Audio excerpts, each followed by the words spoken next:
word code mapping.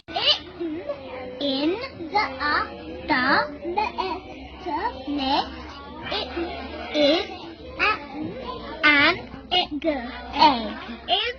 In the nest is an egg.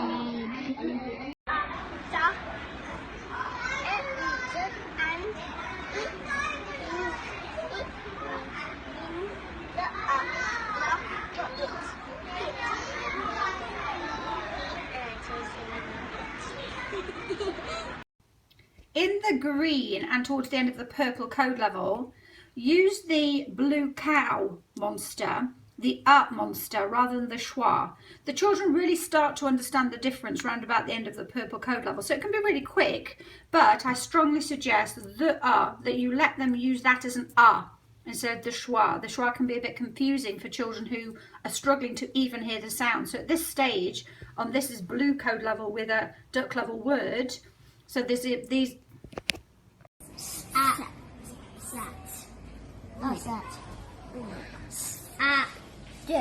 Sad. Sad. Oh, who's sad? Someone's sad. He's sad. Oh. Yes, you say Dad.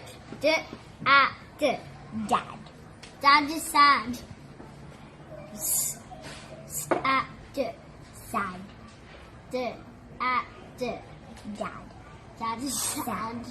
Dad. What is nin? Where is nin? Where is nin? What does this say, Bianca? Where is nin?